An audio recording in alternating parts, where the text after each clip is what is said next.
بسم اللہ الرحمن الرحیم۔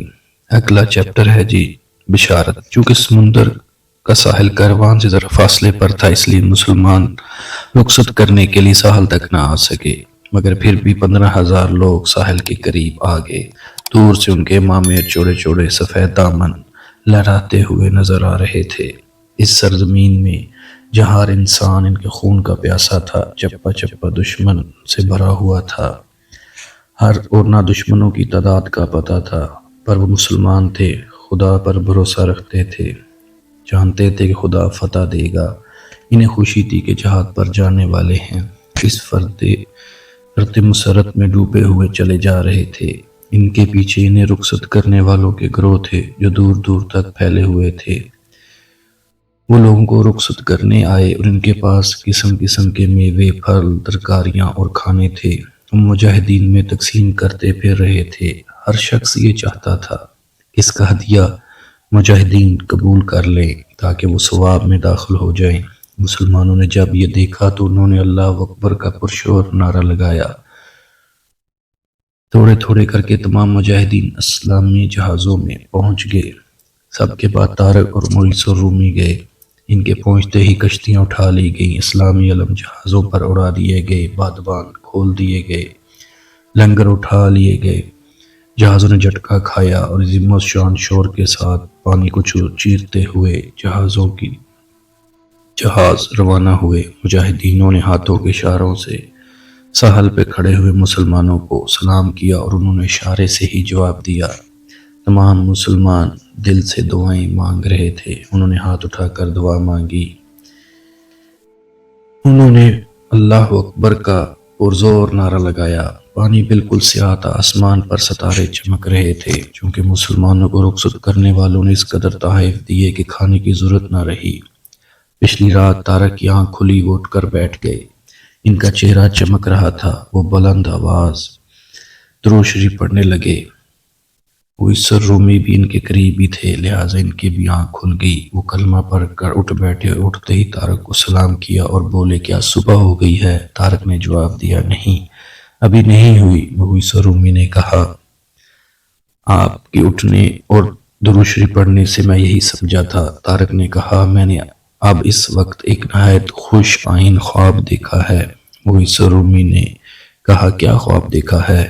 آپ نے کہا، مجھے حضور صلی اللہ علیہ وآلہ وسلم کی زیارت ہوئی ہے۔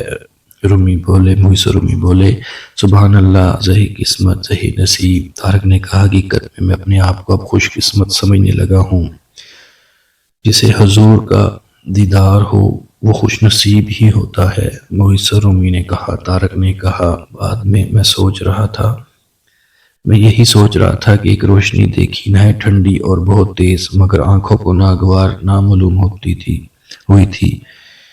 تھوڑی ہی دیر میں حضور صلی اللہ علیہ وسلم تشریف لائے۔ آپ صلی اللہ علیہ وسلم تبسم فرما رہے تھے۔ میں بے اختیار اٹھ کر حضور صلی اللہ علیہ وسلم کو سلام کیا۔ آپ صلی اللہ علیہ وآلہ وسلم نے سلام کا جواب دے کر فرمایا، طارق مبارک ہو، اور خدائے قدوس تم کو اس مہم میں فتح عطا فرمائیں گے۔ اس بشارت کو سن کر میرا دل فرط مسرت سے سینے میں اچھلنے لگا اور فوراً ہی میری آنکھ کھل گئی۔ آکاش یہ منظر تھوڑی دیر اور رہتا اور میں حضور صلی اللہ علیہ وسلم کے روح انور کی کچھ دیر اور زیارت کر سکتا۔ مویسر رومی نے کہا، جتنی زیارت قسمت میں تھی کر لی، خدا کر ہزار ہزار شکر و احسان ہے کہ اس نے اپنے پیارے حبیب صلی اللہ علیہ وآلہ وسلم کو بشارت دے کر بھیجا۔ طارق نے کہا، حقیقت میں اپنی اس قسمت پر جس قدر بھی ناز کروں کم ہے۔ مگر مویسر رومی نے کہا، بے شک اب صبح کی اذان ہوئی۔ مسلمان اٹھ کر نماز کے لیے جمع ہونے لگے۔ دونوں ہی نماز پڑھنے کے لیے چلے گئے۔ 7,000 لشکر 4 جہازوں میں روانہ ہوا تھا۔ ہر جہاز میں الگ الگ جماعت کے ساتھ نماز پڑھی جاتی تھی۔ نماز سے فارغ ہو کر یہ لوگ جہازوں کے تختوں پر آ گئے اور راہ بنائے جسے یہ لوگ عبور کر رہے تھے صرف 14 میل چوڑی تھی۔ دراصل اندلس اور افریقہ کو بر اعظم سے ہمگوش ہو کر یورپ کو ایشیا سے ملانا چاہتا تھا۔ سامنے جزیرہ خضر، جسے سبز جزیرہ کے نام سے یاد کیا جاتا ہے، اس کی پہاڑیاں نظر آ رہی تھی۔ طارق نے پوچھا یہ کون سا مقام ہے؟ جولین نے کہا یہ جزیرہ سبز ہے، مشہور جگہ ہے، اور یہ پہاڑیاں اس کے دامن میں کیا کہلاتی ہیں؟ ان کا نام لائنز راک ہے، اسے قلعۃ الاسد بھی کہتے ہیں۔ یہاں پر ہر قسم کے جانور، خاص طور پر شیر بکثرت پائے جاتے ہیں۔ اب جہازوں کا رخ قلعہ اسد کی طرف ہو گیا تھا۔ جہاز جزیرہ خضر کے قریب ہوتے جاتے آفتاب نکل آیا اور اس کی شعاعیں سمندر کے نیلو پانی پر رقص کر رہی تھی۔ صبح کا سہانا سما تھا، ہوا خوشگوار جھونکے چل رہے تھے۔ جزیرہ خضر کے سبززار پر آفتاب کی بنفشی شعاعیں دلکش منظر پیش کر رہی تھیں۔ جولین نے کہا اندلس کا چپا چپا دلکش نظاروں سے بھرا ہوا ہے۔ طارق نے کہا خدا کا شکر ہے کہ ہم بخیر و عافیت اندلس کے کنارے آ گئے ہیں۔ وہاں پر لنگر ڈال دیے گئے اور جہاز جھٹکے کے ساتھ رک گئے۔ کشتیاں نکال کر سمندر میں ڈالیں اور سامان ڈال کر جانے لگے۔ جولین نے کہا میں یہاں سے رخصت ہونا چاہتا ہوں۔ طارق نے پوچھا اب آپ کہاں جائیں گے؟ جولین نے کہا سیوطا جاؤں گا۔ طارق نے کہا اگر ہو سکے تو کوئی ایسا رہبر ہمیں مل جائے جو ہمیں راستوں کے متعلق بتائے۔ انہوں نے کہا افسوس کوئی بھی ہمارے ہمراہ نہیں ہے۔ طارق نے کہا خیر خدا مالک ہے، وہی ہماری مدد کرے گا، خدا ہی کوئی راستہ نکالے گا۔ جولین جزیرہ جو راستہ سے منسلک تھا، وہاں شاہ رازق کا مشہور سپہ سالار تدمیر کچھ لشکر کے ساتھ ٹھہرا ہوا ہے، ذرا ہوشیار رہیے گا کہیں وہ آپ لوگوں کو غافل پا کر حملہ نہ کر دے۔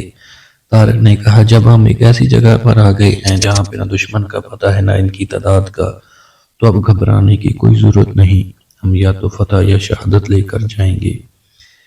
جولین نے کہا خدا آپ کو فتح دے، میرے سینے میں جو آگ بھڑک رہی ہے وہ اس وقت بجھ سکتی ہے جب آپ فتح یاب ہوگے اور ظالم رازق مار ڈالا جائے۔ طارق نے کہا اطمینان رکھو، خدا ہر ظالم کو سزا دیتا ہے۔ جولین نے کہا میری لڑکی بے عزتی کے غم سے گھل گئی ہے اور وہ مری جا رہی ہے۔ طارق نے کہا آپ اسے تسلی دیں اور لشکر کے بارے میں بتائیں۔ طارق نے کہا خدا حافظ۔ یہاں پہنچتے ہی طارق نے کہا مسلمان خدائے بزرگ و برتر کی مہربانی سے ہم اندلس کی سرزمین پر اتر آئے ہیں۔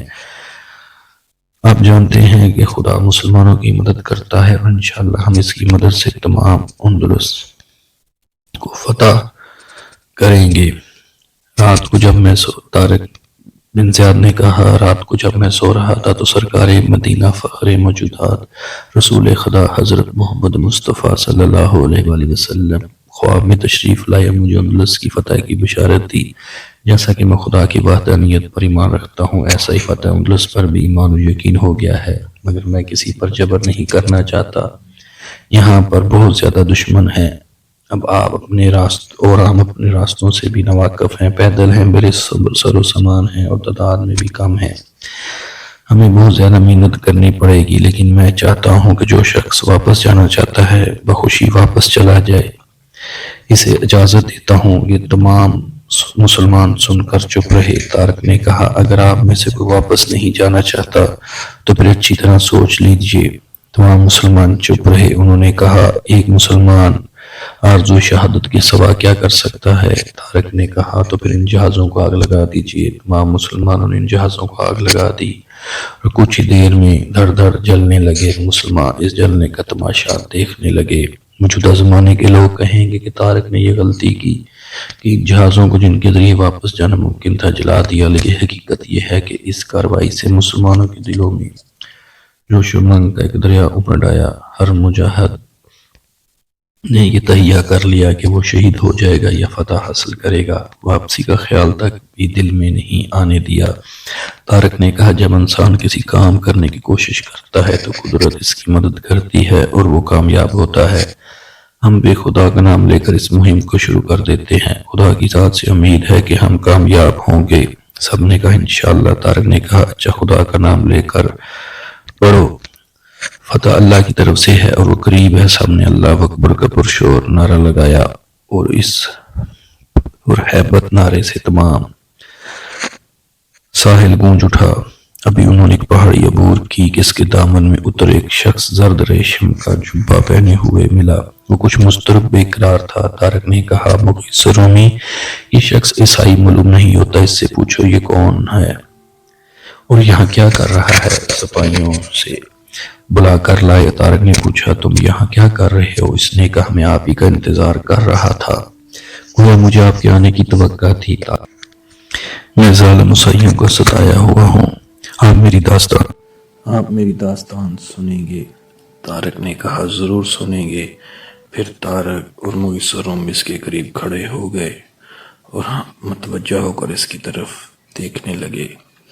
تو یہ ہمارا آج کا ٹاپک مکمل ہوا۔ انشاءاللہ نیکسٹ ٹاپک میں جلد حاضر ہوں گے۔ تب تک کے لیے اللہ حافظ۔